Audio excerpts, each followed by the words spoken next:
Hello and welcome to SPM IS Academy. Today we will analyze important newspaper articles of 6th January 2022. Please note you can download the PDF version of today's newspaper analysis by clicking the link given in the comment section. You can also join our WhatsApp group through the link given in the description section for more study materials. This is the list of the topics that we will be covering from today's newspaper. And the first article is taken from editorial segment. It is about police modernization in Assam. This topic is important from our syllabus paper 6 Assam issues point of view. सबसे पहले current context समझते हैं क्यों ये article आया है। तो देखिए, हमारे चीफ मिनिस्टर हिमंता बिस्वा शर्मा साहब ने असम के सुपरिटेंडेंट्स ऑफ पुलिस की एक कॉन्फ्रेंस कराई हाल फिलहाल में at Duliajan, and this was second such conference of superintendent of police of Assam. इसी तरीके का एक कॉन्फ्रेंस पिछले साल भी काजीरंगा में कराया गया था। तो इस police superintendent of police conference के बाद क्या इंपॉर्टेंट फैसले लिए गए हैं, क्या इंपॉर्टेंट अनाउंसमेंट्स किए हैं असम सरकार ने with respect to police modernization, उनको एक एक करके देखते हैं। सबसे पहले तो हमारे चीफ मिनिस्टर साहब ने कहा कि policing will be made more citizen centric, citizen friendly. तो ज़्यादा से ज़्यादा लोगों के सहूलियत के हिसाब से पुलिस को रीस्ट्रक्चर किया जाएगा, रिफॉर्म किया जाएगा, ताकि लोगों को बेहतर सर्विसेज मिल सकें पुलिस से। उसके लिए अब nobody would be force to wait for a long period of time for things like police verification reports for jobs, passports या एक्सीडेंट रिलेटेड केसेस। तो अब कैसा है कि पुलिस आपके घर पे खुद आकर के पुलिस वेरिफिकेशन करके जाएगी। जैसे आपको पता होगा कि पासपोर्ट्स वगैरह बनवाने के लिए पुलिस वेरिफिकेशन की ज़रूरत पड़ती है, कभी कोई जॉब लग जाती है तो उस केस में भी पुलिस वेरिफिकेशन की ज़रूरत होती है। तो उस केस में आपको बार बार पुलिस स्टेशन जाना पड़ता है। अब ऐसा नहीं करना होगा। The police officers themselves will visit your residence and then that verification process will be completed. उसके अलावा there will be a public grievances portal. इस पोर्टल के मदद से तमाम जो एक इंसान से रिलेटेड पुलिस के रिपोर्ट्स हैं, जैसे कि चार्जशीट कॉपी या एफआईआर की कॉपी या पोस्टमार्टम रिपोर्ट्स, वो सब डाउनलोड किए जा सकते हैं। उसके अलावा कन्विक्शन रेट के भी टारगेट्स रखे गए हैं। देखिए, हमारे आसाम के अंदर पुलिस का कन्विक्शन रेट समवेयर 7 से 8% है। कन्विक्शन रेट का मतलब ये है कि जितने केस रजिस्टर होते हैं, जितने एफआईआर होते हैं, उसमें बस 7 से 8% केसेज में ही प्रॉपर तरीके से इन्वेस्टिगेशन करके जो भी एलिस्ट पर्सन है, जो भी कन्विक्ट है, उसको सज़ा दिलाई जाती है। तो बहुत सारे केसेस में इसका मतलब ये है कि इन्वेस्टिगेशन ठीक तरीके से पूरी नहीं हो पाती और जिस कारण से जो भी अक्यूज्ड है वो कन्विक्ट नहीं हो पाता, उसको सज़ा नहीं होती। और इसी कारण से असम सरकार ने टारगेट रखा है कि आने वाले टाइम में हम लोग इस आने वाले साल में 2022 में कन्विक्शन रेट को कम से कम 15% तक रेज करेंगे from current status of 7 to 8%। अब अगर नेशनल एवरेज देखा जाए तो अभी भी हमारा स्टेट काफ़ी पीछे है। National average of conviction rate is somewhere close to 45%। उसके अलावा there will be focus on infrastructure development as far as police colonies are concerned, जहाँ पे पुलिस ऑफिसर्स को रहने की या पुलिस डिपार्टमेंट के जो भी कैडर्स हैं उनको रहने की व्यवस्था कराई जाती है, पुलिस कॉलोनीज़, वहाँ के बेसिक इंफ्रास्ट्रक्चर को डेवलप किया जाएगा। उसके लिए लगभग 2,500 करोड़ रुपए खर्च करेगी असम सरकार for infrastructure development overall for Assam police. इसमें भी एक टारगेट रखा गया है, मॉनिटरेबल टारगेट, क्वांटिफाइबल टारगेट। कहा गया है कि housing satisfaction rate which is somewhere close to 20% will be increased up to 35% which is national average. Housing satisfaction rate का सरल सा मतलब ये होता है कि मान लीजिए पुलिस कॉलोनीज़ में रहने वाले लोगों की जब सर्वे कराई जाती है कि वो वहाँ के बेसिक एमिनिटीज़ से कितना ज़्यादा सेटिस्फाइड हैं, तो अभी की सर्वे में बस 20% लोग ही ऐसा होते हैं जो वहाँ की एमिनिटीज़ से अपने आप को सेटिस्फाइड मानते हैं। और जबकि ओवरऑल इंडिया के अलग अलग स्टेट्स की एवरेज पुलिस कॉलोनी की हाउसिंग सेटिस्फैक्शन रेट ली जाए तो दैट इज़ समवेयर 35%। तो आसाम के अंदर पुलिस कॉलोनीज में housing satisfaction rate is only 20 which will be increase up to 35% by bringing some infrastructural development. और उसके लिए आसाम सरकार लगभग 2,500 करोड़ रुपए खर्च करेगी। इसके अलावा ये तो बात हो गई जो हाल फिलहाल में दुलियाजन में सुपरिटेंडेंट ऑफ पुलिस की कॉन्फ्रेंस हुई थी, उसमें ये इंपॉर्टेंट फैसले लिए गए। ठीक इसी तरीके से मैंने आपको बताया कि पिछले साल काजीरंगा में आसाम सुपरिटेंडेंट ऑफ पुलिस की कॉन्फ्रेंस कराई थी हमारे चीफ मिनिस्टर हिमंता बिस्वा शर्मा साहब ने पिछले साल 9 जून 2021 को। उसमें भी कुछ इंपॉर्टेंट फैसले लिए गए थे रिगार्डिंग पुलिस रिफॉर्म्स, उसको भी एक बार देख लेते हैं, रिवाइज कर लेते हैं। तो पिछले साल जब कॉन्फ्रेंस किया गया था उस टाइम में कहा गया था कि for better work life balance there will be now 2 shift duty hours for police personals. So अभी कैसा है कि पुलिस ऑफिसर्स की कोई ड्यूटी आवर्स ही नहीं होती, 24 घंटे कभी भी ड्यूटी पे रहते हैं कुछ। तो अब कैसा होगा, उनकी 2 शिफ्ट की ड्यूटी होगी 12-12 घंटे की। तो जो इंसान सुबह व दिन वाले टाइम में रहेगा उसको रात को छुट्टी रहेगी, जो रात के टाइम में ड्यूटी पर रहेगा उसको सुबह या दिन वाले स्लॉट में छुट्टी रहेगी। उसके अलावा for better work life balance 1 month special leave to the police personnel posted at different battalions. तो जो लोग भी अपने परिवार से दूर किसी दूसरे बटालियन के साथ पोस्टेड हैं उनको साल में एक बार 1 महीने की छुट्टी दी जाएगी ताकि वो अपने परिवार के साथ रह सकें। सिक्योरिटी स्ट्रेंथन करने के लिए हमारे स्टेट के अंदर वैसे भी इंसर्जेंसी काफ़ी कम हो गई है, लेकिन फिर भी सिक्योरिटी स्ट्रक्चर को और स्ट्रेंथन करने के लिए 10 battalions of special commandos will be developed in line with NSG commandos in order to counter insurgency in our state. उसके अलावा पुलिस पर्सनल्स के वेलफेयर को इंश्योर कराने के लिए there will be free and compulsory annual health checkup facilities for police cadre and there will be well developed police colonies with all basic amenities. तो ये सब फैसले पिछले साल किए गए थे, इसी लाइन में कुछ फैसले इस साल भी किए गए हैं। उसके अलावा हाल फिलहाल में एक और इनिशिएटिव पुलिस रिफॉर्म्स को लेकर के लाया गया था जिसको हमें समझना चाहिए। ये जो हाल फिलहाल में विंटर सेशन ख़त्म हुआ है आसाम लेजिस्लेटिव असेंबली का, वहाँ पे एक कानून पास किया गया था आसाम पुलिस अमेंडमेंट बिल 2021। और इस नए कानून की मदद से जो पुराना आसाम पुलिस एक्ट है 2007 का, उसको अमेंड किया गया। इस अमेंडमेंट पे जो मेन बातें थीं वो ये थीं कि हमारे आसाम के state level police accountability commission की एक ड्यूटी फिक्स की गई है। हमारे आसाम के अंदर स्टेट लेवल पे पुलिस अकाउंटेबिलिटी कमीशन है। उस पुलिस अकाउंटेबिलिटी कमीशन को काम दिया गया है अब according to this new law that was recently passed कि अगर हमारे स्टेट के अंदर पुलिस कोई भी मिसकंडक्ट करती है, जैसे कि फेक इनकाउंटर, कस्टोडियल टॉर्चर या डेथ, ऐसे केसेस में इस state level police accountability commission में विक्टिम के फैमिली या victim himself can file a complain. तो मुद्दा ये है कि अब ये state level police accountability commission में हमें अगर पुलिस की कोई भी एट्रोसिटी दिखती है तो हम कंप्लेन कर सकते हैं। ये जो नया कानून लाया गया जिसमें state level police accountability commission को ये नई जिम्मेदारी दी गई है, that has been brought in line with suggestions made by the Supreme Court in Prakash Singh case of 2006 which was made by the Supreme Court with respect to police reforms across different states in India। उसके अलावा जब आसाम के अंदर police reforms की बात चल ही रही है, मॉडर्नाइजेशन की बात चल ही रही है, तो 2 और इम्पॉर्टेंट इनिशिएटिव्स देख लेते हैं। Assam cyber drone project. Assam Cyber Drone Project was announced in the budget speech of 2017-18 by the then finance minister, जो अब हमारे चीफ मिनिस्टर हैं, हिमंता बिस्वा शर्मा साहब। इसमें टोटल 16 करोड़ रुपए खर्च किए जाएंगे और इस आसाम साइबर ड्रोन प्रोजेक्ट में का मेन काम ये होगा कि ऑनलाइन पुलिस पेट्रोलिंग करेगी, यानी कि ऑनलाइन कोई भी इस तरह की सस्पिशियस एक्टिविटी को टैब किया जाएगा और उसको रोका जाएगा ताकि साइबर क्राइम को कम किया जा सके। तो सरल सी बात है, अगर आपसे कोई पूछे कि आसाम पुलिस ने या पीटी में या मेंस में सवाल पूछा जाए कि आसाम पुलिस ने क्या स्टेप्स लिए हैं साइबर क्राइम को करने के लिए, तो you can write Assam cyber drone project has been brought in 2017-18 और उसमें 16 करोड़ रुपए खर्च किए जा रहे हैं। ऑनलाइन पुलिस पेट्रोलिंग होगी and all suspicious activities on digital platform will be taken tab, such lies child pornography, data hacking, इन सब चीज़ों पे नज़र रखी जाएगी।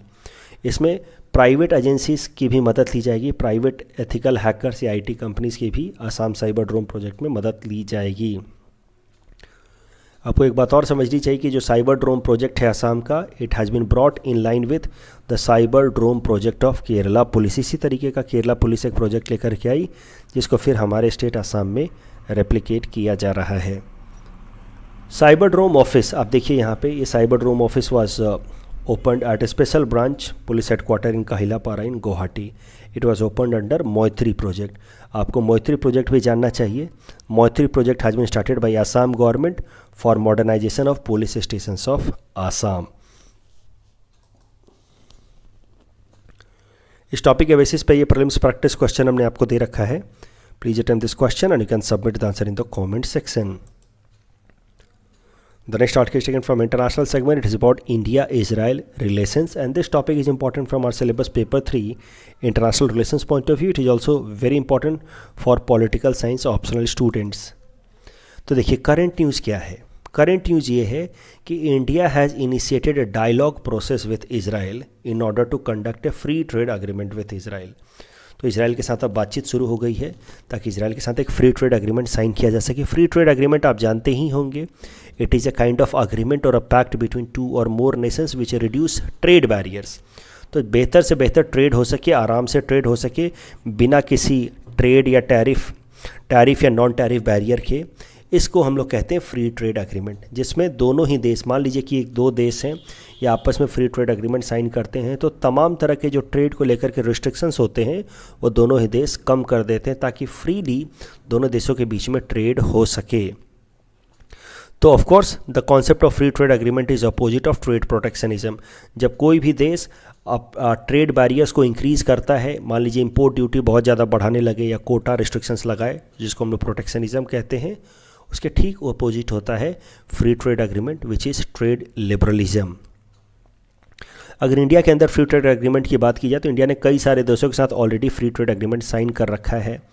जैसे कि श्रीलंका के साथ 1998 में उसको फर्दर एक्सटेंड करने की बातचीत चल रही है. श्रीलंका के फ्री ट्रेड एग्रीमेंट को हम लोग अब सीपा में कॉम्प्रिहेंसिव इकोनॉमिक पार्टनरशिप एग्रीमेंट में फर्दर इवॉल्व कराना चाहते हैं. उसके अलावा we have a free trade agreement with Nepal, Bhutan, Thailand, Singapore, ASEAN countries of South East Asia, Japan, Malaysia.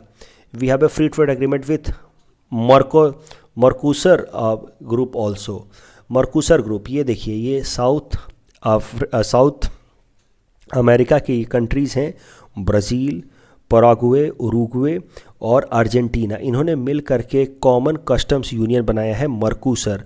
और मर्कोसर के साथ इंडिया का एक तरीके का फ्री ट्रेड एग्रीमेंट है. बट वो फ्री ट्रेड एग्रीमेंट सारे आइटम्स पे नहीं लगता. It is on selective items only and that is why it can be called preferential trade agreement.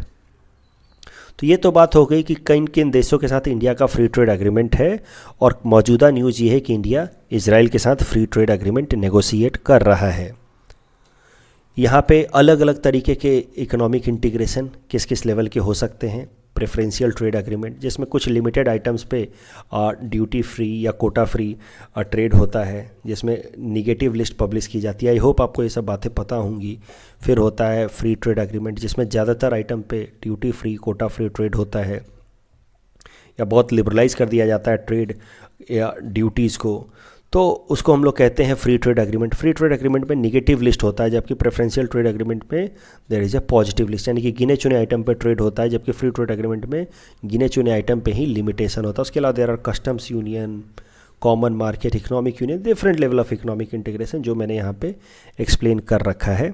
आप इसको एक बार देख सकते हैं फॉर रिवीजन पर्पस. वापस से करंट इशू पे आते हैं. जैसा कि मैंने आपको बताया, इजराइल के साथ हमारा देश भारत एक फ्री ट्रेड एग्रीमेंट नेगोशिएट कर रहा है.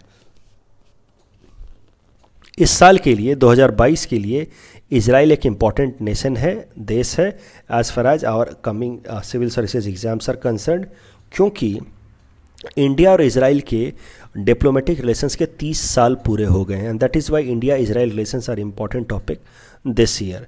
देखिए, वैसे तो दोनों ही देश, इंडिया हो या इजराइल हो, दोनों एक ही साथ एग्जिस्टेंस में आए. India came into existence in 1947 as an independent nation, जबकि Israel came into existence in 1948. Both we are born out of partition. लेकिन 1948 में बनने के बावजूद भी इंडिया ने इजराइल को डिप्लोमेटिक रिकॉग्निशन बहुत बाद में दिया, वे लेटर इन 1992. और इसके पीछे, इतना लेट डिप्लोमेटिक रिकॉग्निशन देने के पीछे जो एकमात्र कारण है वो है इजराइल पैलेस्तीन कन्फ्लिक्ट. आपको पता होगा इजराइल पैलेस्तीन कन्फ्लिक्ट के बारे में. इसको काफ़ी डिटेल में मैंने 3-4 बार मेरे न्यूज़पेपर एनालिसिस में कवर किया है। If you want to know Israel Palestine conflict in detail right from the beginning, तो आप मेरे न्यूज़पेपर एनालिसिस ऑफ 21 मई 2020 को जाकर के देख सकते हैं। आपको यूट्यूब के सर्च सेगमेंट में जाकर के बस SPM IAS अकेडमी 21 मई 2020 टाइप करना होगा, उसके इंटरनेशनल सेगमेंट में जाकर के देखिए। मैंने ये इजराइल पैलेस्टीन के कन्फ्लिक्ट को काफ़ी डिटेल में डिस्कस किया है, लेकिन ब्रीफली मैं यहाँ पे बता दूँ, आप ये बात तो जानते ही होंगे कि ये जो पूरा का पूरा एरिया है, it was known as Palestinian area till 1947। Palestinian area मतलब यहाँ पे जो लोग रहते थे they were Arab speaking Muslim people, जिनको हम लोग पैलेस्तीन कहते हैं, पैलेस्टीनियन लोग कहते हैं। पैलेस्तीन मीन्स अरब स्पीकिंग इस्लामिक पीपल। हुआ क्या कि धीरे धीरे यहाँ पे जूस कम्युनिटी के लोग सेटल होने लगे। कैसे हुआ, क्या हुआ, सब आप इस दिन के एनालिसिस में जाकर के देख सकते हैं। बाद में 1948 में चूँकि यहाँ पे जूस कम्युनिटी के भी लोग बहुत सेटल हो गए, पैलेस्टीनियंस भी थे, जो अरब स्पीकिंग मुस्लिम लोग हैं, उनके बीच में फिर पार्टीशन करा करके और ये दो देश पैलेस्तीन, जिसके दो टेरिटरी हैं, Palestine in the West Bank and Gaza Strip in this region, ये बना दिया गया पैलेस्तीन, और ये फिर बचा हुआ पार्ट जो है उसको एक इंडिपेंडेंट कंट्री इसराइल बना दिया गया। This was declared as per United Nations resolution number 181। मुद्दा ये है कि ये दो कन्फ्लिक्चुअल देश पैलेस्तीन और इसराइल एक साथ they came into existence after this resolution number 181। वो बात अलग है कि पैलेस्तीन आज भी इसराइल को रिकॉग्नाइज नहीं करता और इसराइल पैलेस्तीन को रिकॉग्नाइज नहीं करता है as an independent autonomous sovereign country. Both of them have many conflictual relations. बहुत सारे, इसी साल आपको याद होगा, इस साल मतलब पिछले 2021 के अप्रैल महीने में there was a lot of attacks, barrage of rocket attacks by Hamas, which is a terrorist group from Palestine, जिसने इसराइल पर अटैक किया। तो कई सारे इश्यूज़ हैं। मुद्दा ये है कि ये पैलेस्टीनियन लोग हैं और पैलेस्तीन और इसराइल के बीच में लगातार लड़ाई होती रहती है। इसराइल बहुत सारी एट्रोसिटीज़ भी करता है पैलेस्तीन के ऊपर, इनके बहुत सारे टेरिटरीज़ को फोर्सफुली एक्वायर भी करता है। और ये पैलेस्टीनियन लोग अरबिक लोग हैं। अरबिक होने के कारण इनके बहुत अच्छे संबंध हैं अरबिक कंट्रीज से, जैसे कि Saudi Arabia, UAE, Bahrain, Qatar.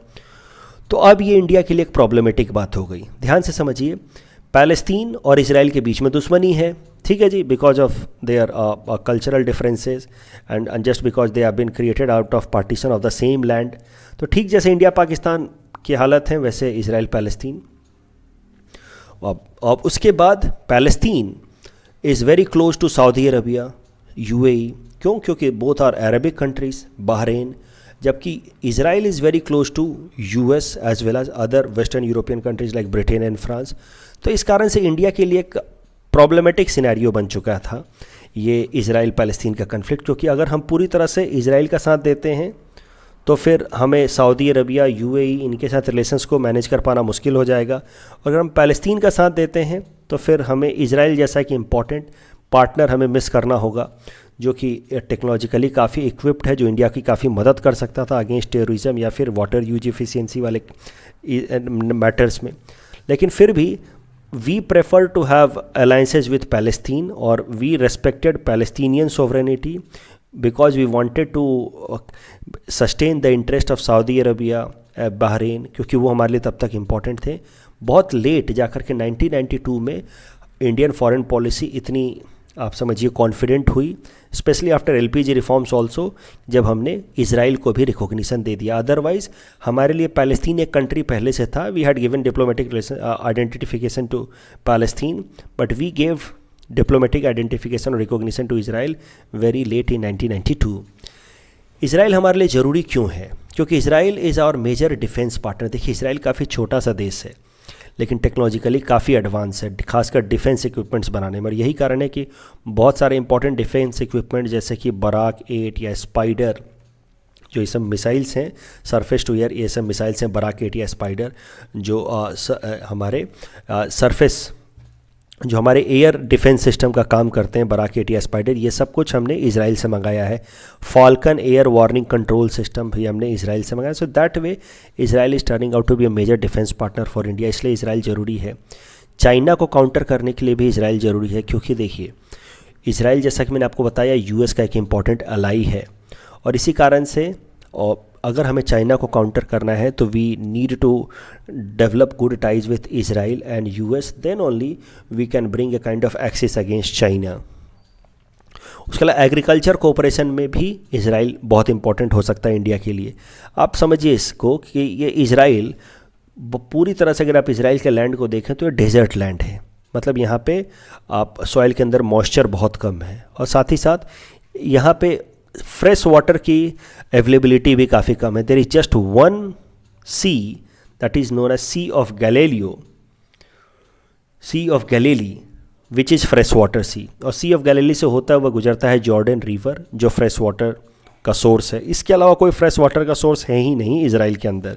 फिर भी इजराइल की वाटर यूज टेक्नोलॉजी या वाटर यूज एफिशिएंसी की टेक्नोलॉजी इतनी अच्छी है कि इजराइल अपने पूरी एग्रीकल्चरल नीड्स को फुलफ़िल करता है, इजराइल अपने पूरे ड्रिंकिंग वाटर नीड्स को फुलफ़िल करता है through it's water use efficiency technology end of course desalination plant जो इसने यहाँ इस ओशन कोस्ट पे लगा रखा है, मेडिटेरियन सी के कोस्ट पे।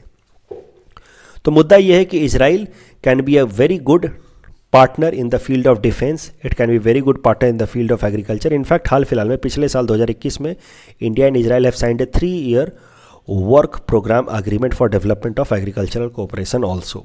तो ये सब फ़ायदे हैं इजराइल के साथ अगर हम उससे अच्छे संबंध बनाते हैं तो।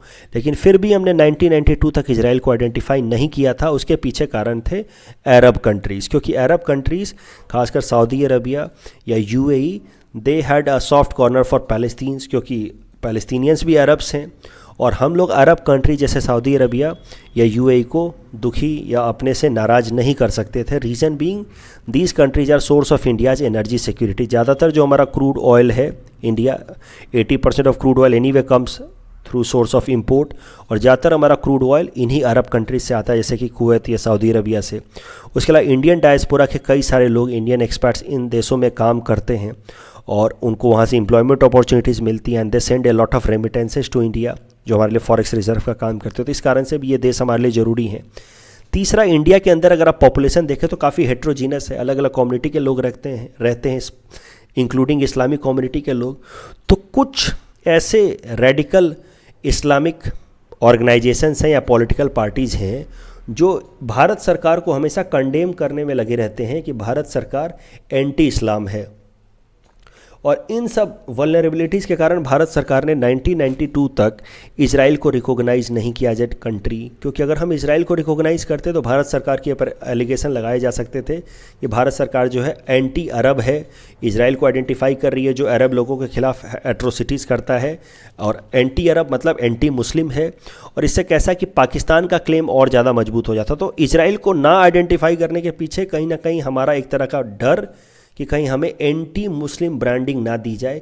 इंडिया के अंदर भी कुछ ऐसे रेडिकल आउटफिट्स हैं जो सरकार को और हमारे देश को ओवरऑल एंटी मुस्लिम लेबलिंग करने में लगे रहते हैं। और इससे कैसा होता है, अगर हम कहीं से भी प्रो इजराइल पॉलिसी लेते, कहीं से भी अगर हम इजराइल को थोड़ा भी सपोर्ट देते, तो पाकिस्तान की पॉलिटिक्स इसी के ऊपर डिपेंडेंट है to prove India as an anti Islam country. वो पॉलिटिक्स और ज़्यादा स्ट्रेंथन होती, पाकिस्तान हमारे ऊपर और भी ज़्यादा अटैक करता कि India as an anti Islam country. तो इन तमाम मुद्दों के कारण इंडिया ने बहुत टाइम तक इजराइल के साथ कुछ खास संबंध नहीं रखे। बहुत लेट जाकर के इंडिया की फॉरेन पॉलिसी इतनी कॉन्फिडेंट हुई जब हमने 1992 में इजराइल को रिकॉग्नाइज़ किया।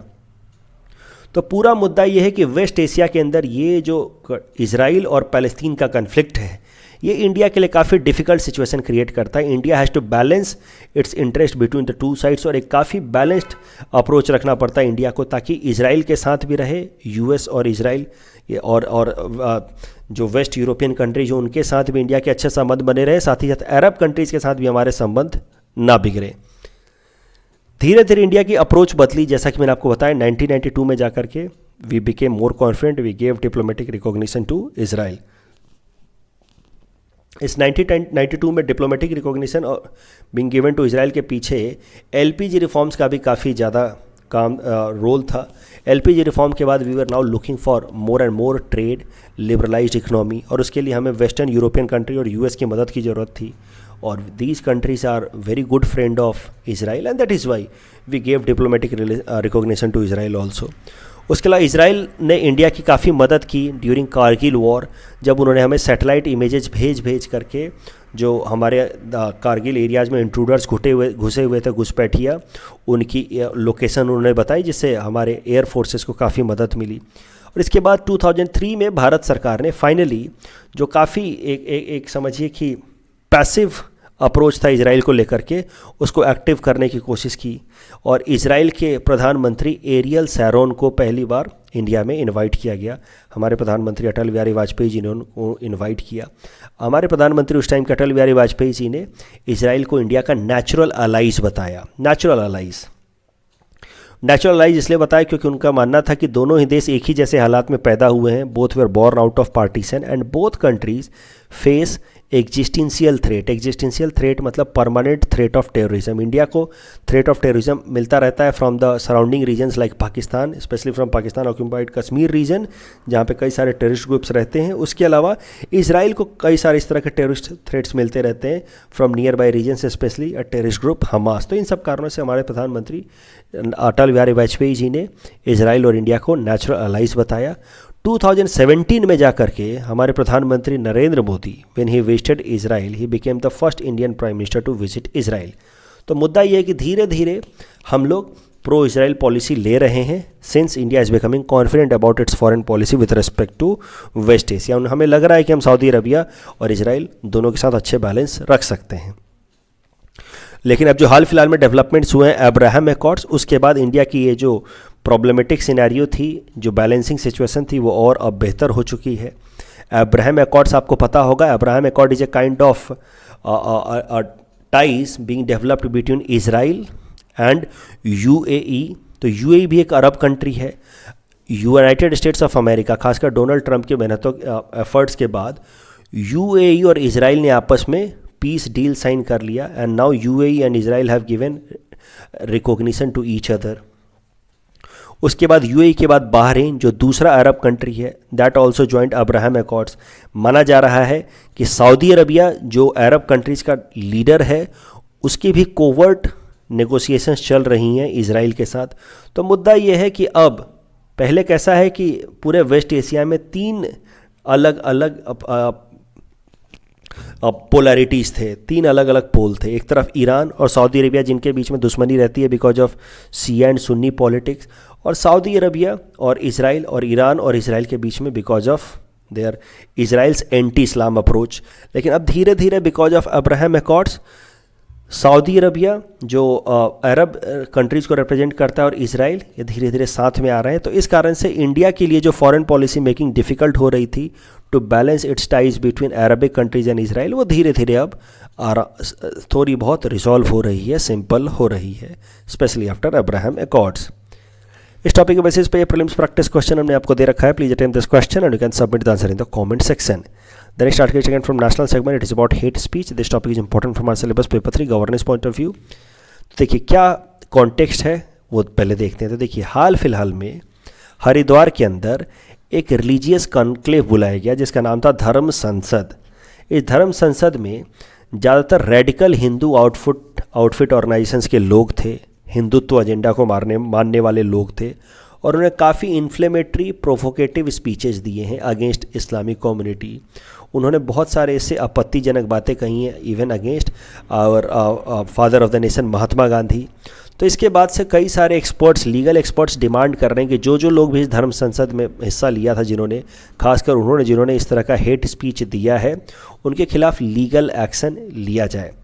तो इस आर्टिकल से बस इम्पॉर्टेंट यही है फॉर अस टू अंडरस्टैंड कि हेट स्पीच होता क्या है और इसके क्या लीगल प्रोविजंस है। तो देखिए, hate speech is all such speeches, writings, actions और signs that are use to foment violence. तो कहीं ना कहीं समाज के अंदर हारमोनी को ब्रेक करने के लिए या वायलेंस को करने के लिए अगर कोई इस तरह की राइटिंग, एक्शन या स्पीच दी जाती है तो उसको कहा जाएगा हेट स्पीच।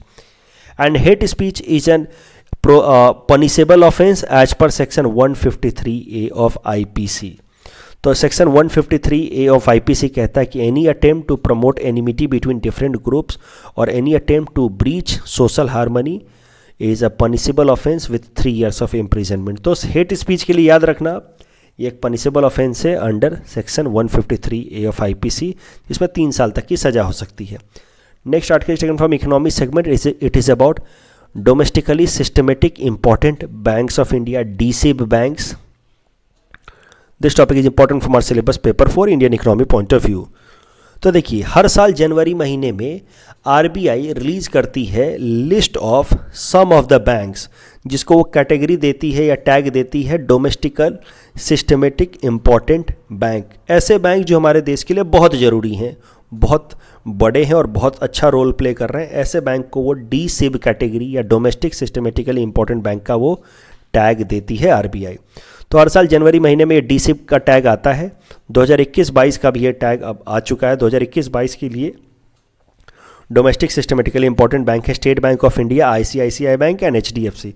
पिछले साल भी 2020-21 में भी यही तीनों बैंक जो हैं जिनको ये डी सिब कैटेगरी में रखा गया था। Domestic systematically important banks are those banks which are very large banks as far as their size or significance are concerned. They are considered to be too big to fail. ये जो DSIB categorization है, this is being reached by RBI since 2015 और ये DSIB categorisation देने के लिए banks को एक स्कोर दिया जाता है on the basis of their performance, जिसका नाम होता है सिस्टेमिक इंपॉर्टेंस स्कोर, और उसके बेसिस पे फिर टॉप के 3 बैंक को DSIB कैटेगरी में डाला जाता है। जिस तरीके से डोमेस्टिकली सिस्टमेटिक इंपॉर्टेंट बैंक्स होते हैं, उसी तरीके से डोमेस्टिक सिस्टमेटिकली इंपॉर्टेंट इंश्योरेंस कंपनियां भी होती हैं, which is released by insurance regulatory development authority of India. और according to insurance regulatory development authority of India, the 3 important domestic systematically important insurance companies are LIC, GIC and new India assurance company. इस topic के basis पे ये prelims practice question हमने आपको दे रखा है। Please attempt this question and you can submit the answer in the comment section. कल जो हमने आपको प्रैक्टिस क्वेश्चन दिया था उसका आंसर देख लेते हैं। Which of the following are not NPT nuclear holding state as पर NPT? So China, France can hold nuclear weapon as per NPT. So the correct answer will be option A, 1 and 2 only. And Gandhism or Marxism a common agreement है regarding the final goal of the stateless society. So the correct answer will be option A. That's all from our side for today. Thanks for watching.